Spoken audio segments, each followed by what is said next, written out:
I want to move on, if you don't mind, Paul. Well, Caoimhin Kelleher and his comments, like I say, we've discussed Caoimhin Kelleher a lot on this show, and stay and go and come and go, and Mamardashvili, all of this kind of stuff. But it was quite... I'm not so surprising is the right word. I'm not quite sure what the terminology is, but like he was very open and honest. Even the way he was sat during the press conference, he was like laid back. He was like, it was very calm of him. But he's basically said, I wanted to leave, couldn't leave. Now they've signed another goalie.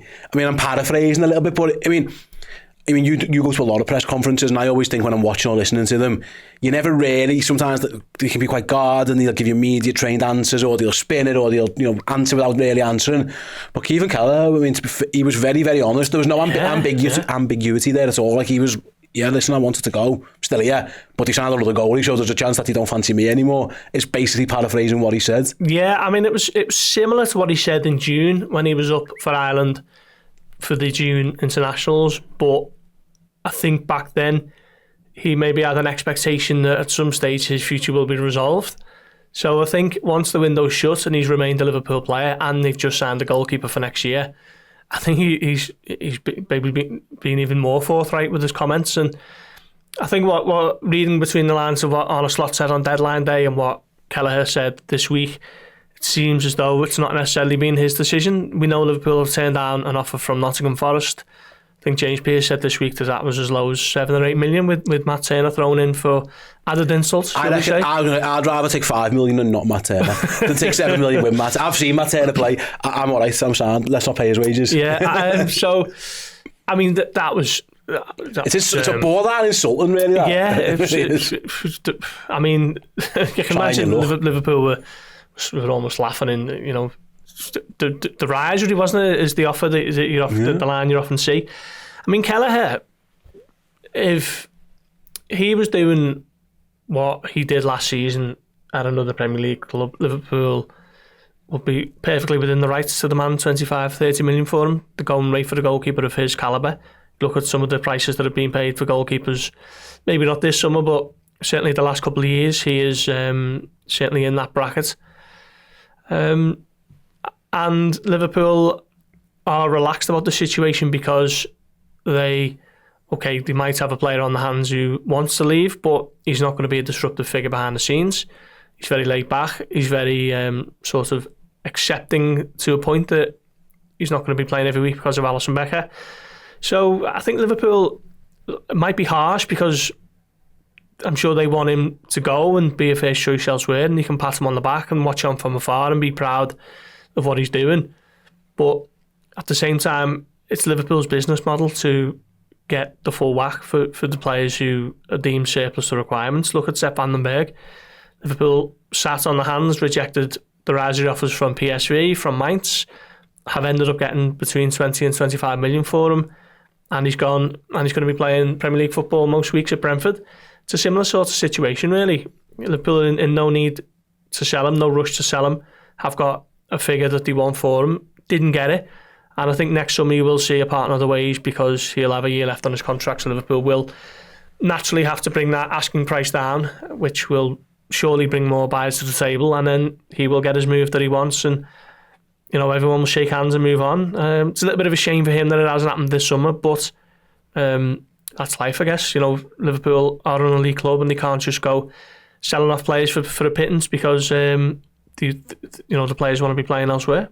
I suppose the comment that got my attention more than anything, and again, maybe I'm just reading too much into this, and it was like the club made the decision to go and get another goalkeeper. From the outside looking in, it looks like they've made the decision to go in another direction. Yeah. And the end goes on saying, my ambitions to be a first choice week in, week out goalkeeper. That last bit there of, from the outside looking in, looks like they've made the decision to go in another direction.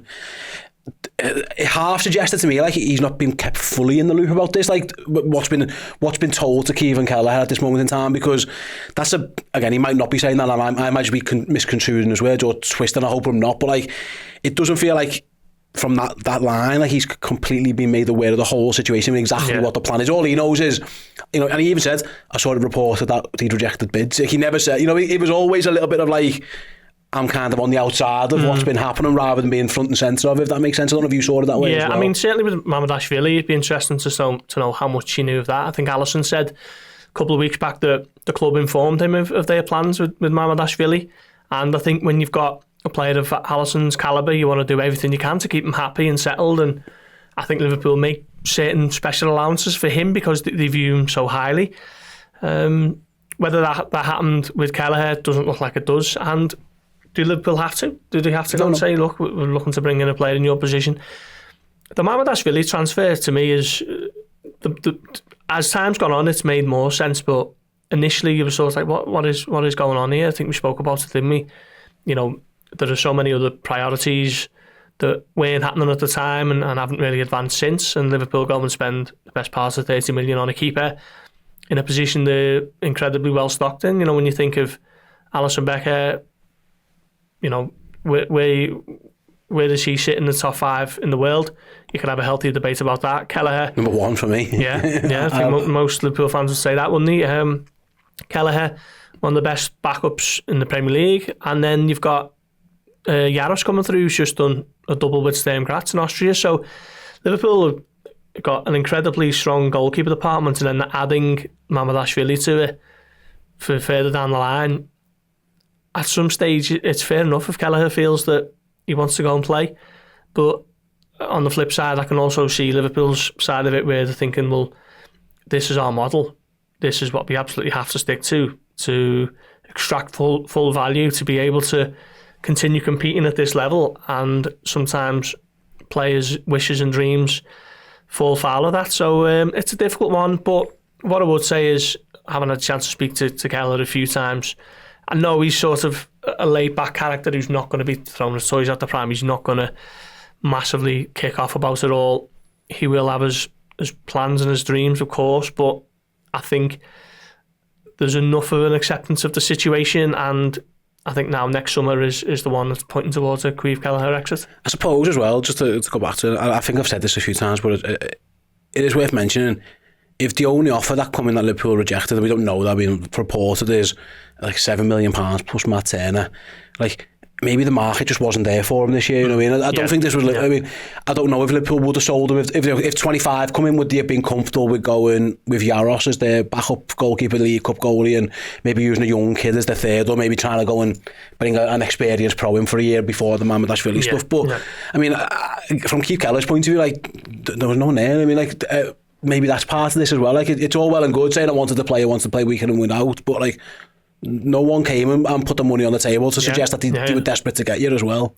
Yeah, 100%. I think last summer was certainly more of a merry-go-round for keepers, wasn't it? When David Raya signed for Arsenal, Chelsea got Sanchez in, Vicario Spurs. Yeah, Vicario Spurs. Yeah, so big clubs were bringing in keepers, but this summer, I think Ramsdale's gone to Southampton, has he? And I don't think there's been too many other sort of goalkeeper movements. Chelsea maybe got a couple just because they like stockpiling keepers. But I think Bournemouth went and got Kepa, didn't he? Because Neto went to that was the little merry-go-round down there. But and you know, we thought Kelleher might have been involved in that, but clearly hasn't worked out.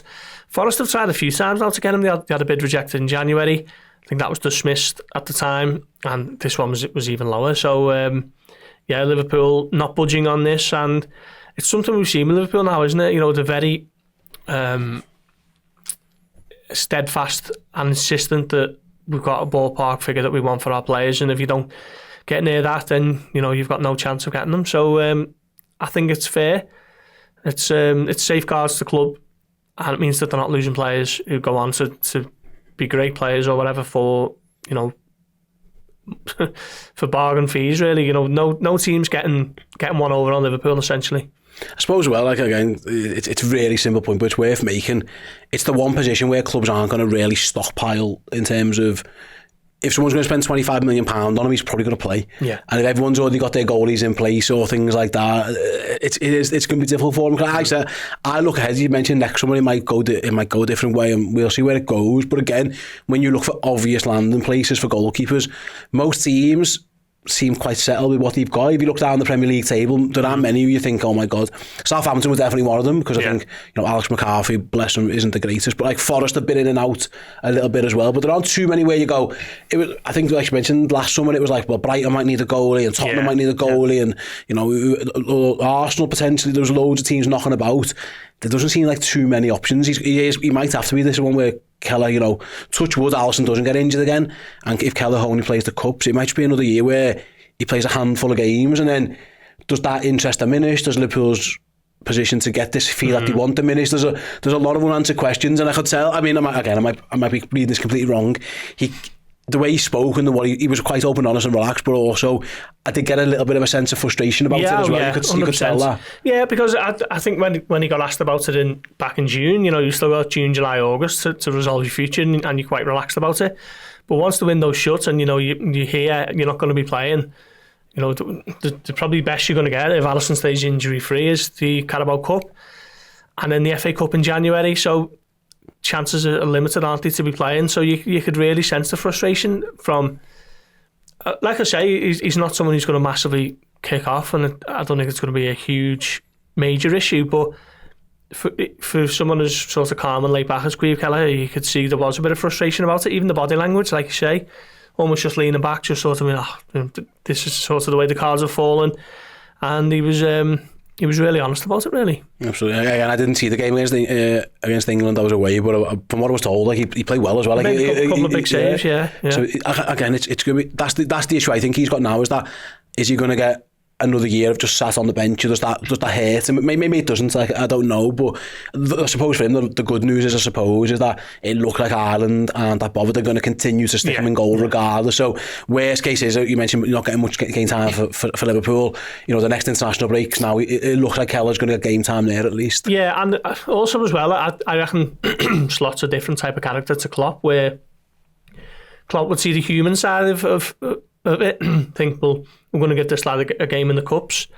I don't know whether Slot just thinks Alisson's my keeper and he's playing every game. Yeah, we don't know. Yeah. Could easily happen, couldn't it? So we'll see. We definitely haven't got the Europa League because Kelleher benefited from that last year. Hugely, Liverpool were quite happy to let Alisson have a little bit of a break. Obviously, the injury came a bit later on, but by the time Kelleher was guaranteed, it looked like the 6 Europa League games as well as the League Cup actually. So we haven't got that luxury. So I actually think it's a good. I mean, sometimes I bemoan international football and I don't really care if truth be told, but there are some players actually where it benefits, and it feels like it could be a benefit for Liverpool and for Kelleher that it looks like Ireland are going to stick with him, because there are some international managers, Paul, who say if you're not playing for your club, you can't play for me. Now I don't think Ireland have always got that luxury of saying that. They're not exactly blessed with too much talent at the moment compared to Irish teams in the past, but that could work out in Liverpool's favour. At least he is going to be ticking over on Ireland duty.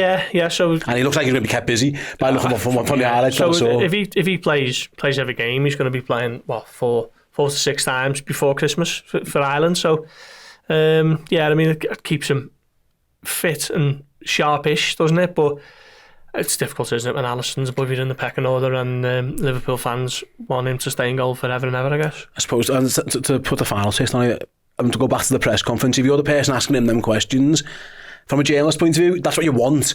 But I'm guessing you're probably not expecting that. I'm guessing all the people in that room were probably a bit like, oh wow, like, okay, we're actually getting something here rather than, keep it behind closed doors, don't really like talking about that. It must have been nice for those people in that room, like the journalists covering Ireland, and for the Liverpool journalists even to go, wow. Good timing, really, because the window's shut. I guess if the window's still open, he might have been a little bit more coy on things, because things can happen and things can happen quickly the closer it gets to the deadline day. But once it's shut, he knows that he's there until January at the very, very earliest, and he's not going to be playing too many times between now and then.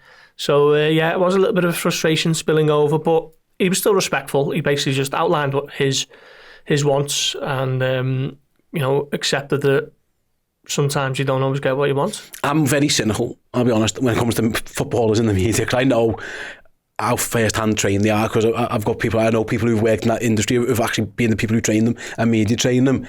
Like, for example, I was very cynical when Mo Salah came out. It was like about the contract things and things like that.